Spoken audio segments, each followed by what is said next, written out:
Hi everyone, I'm Corey, and I'm living with cystic fibrosis and also a part of the Rocky Mountain Adult Cystic Fibrosis community. And today I have Rima here with me, who is also living with cystic fibrosis and also a part of our Rocky Mountain community. Rima has graciously agreed to be our very first in a series of introductory interviews of different adults throughout the community. Thank you and welcome, Rima. I'm super excited to be diving in with you today. So let's get started. Rima, could you share with us a little bit about why you moved here, where you moved from, and sort of what were some of the circumstances surrounding you coming here, and how long have you been here? So I was originally born in the Boston area and then lived there for like 26 years. And then I decided I wanted to move to Colorado after coming here for years, visiting my mom's friend in Boulder, fell in love. And one day I was like, I'm going to move here one day. And here I am. So I decided to move here. And of course, the timing was, timing's never good with having CF.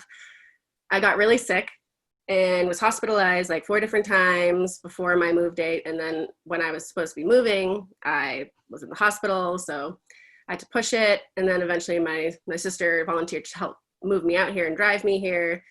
So here I am. And at that time, they told me I needed to look for a transplant center because I had already gone through the evaluation there a few years ago and I was too well at the time, but then I was obviously getting more sick and the dire need for a transplant was coming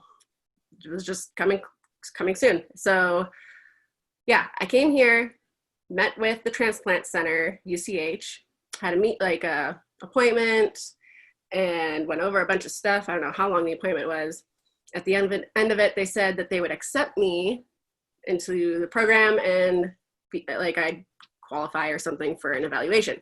The very next day they call me and we're basically like, just joking, we're not going to accept you. We looked at the bacteria that grows in your lungs and it's not, it's too risky. Like the outcome would not be good. If you were to get a infection right after transplant, we wouldn't be able to treat it well and just wouldn't be good. I was like, doesn't everyone have these bacteria? I was like, okay, clearly they're too afraid to take me on. And I was like, fine, that shows that they're not that great of a center.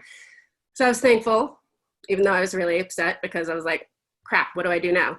So then my sister, who is a type A personality, jumped on researching and found the University of Minneapolis. And so then we contacted them, let them know all the bugs I have, and then they put me down for an evaluation in the spring of 2016.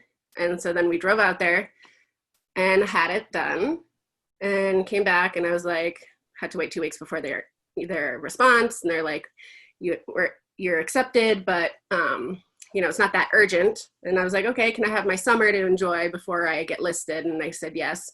Of course, my summer, I was in the hospital so many times. It wasn't even enjoyable. But yeah, so that's my experience in Denver before I had to move to Minneapolis to get a transplant. But the different CF centers are so different from state to state, like from Boston to Denver, like UCH and National Jewish. And I used to go to Children's Hospital in Boston and Brigham and Women's. And just the contact and like CF precautions were so different. When my first appointment at National Jewish, I went and it was, they don't put you immediately in a room by yourself like they do in Boston. They just literally put you out into the waiting room with all the people with whatever they have.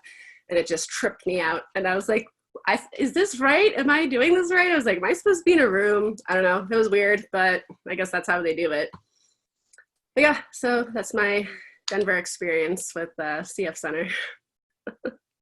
Rima, so you shared with us some of the differences you experienced when you got here, but could you share a little bit with us about what it was like to kind of acclimate to the city, if the altitude was a challenge, or anything else you want to share about that? Yeah, so when I moved here, I was obviously on oxygen and a lot lower lung function from when I used to come and visit. I think I was at like 19% when I moved here. And yeah, so I was on oxygen. It was really hard to do things. And the concentrator they gave me only went up to 3 liters. It was pulse rate, so it wasn't continuous. So like it just made everything so much harder, and I just didn't know any better to ask for a better machine and for, just for more oxygen. I just thought that's how it was going to be. But yeah, it was quite an adjustment. Couldn't really do much. So I can only imagine. So, also, could you share if you have any tips or resources that might be helpful for people in the area, or if there's anything that you think might be helpful to share as someone living post transplant at our Rocky Mountain area chapter? yeah, I guess just switching centers is it's not very easy from state to state. The insurance thing, moving medical records, the pharmacy, getting prior approvals. But insurance is a huge thing that was really annoying. And the social worker at National Jewish, Courtney Trout, she was super, super helpful to me and like was there for any call that I needed, anything I needed help with. She was as helpful as she could be and directed me in places if she couldn't help me to somebody else. And then the specialty pharmacy here is amazing. I don't know, they're just so great. The one on Colfax, the Walgreens.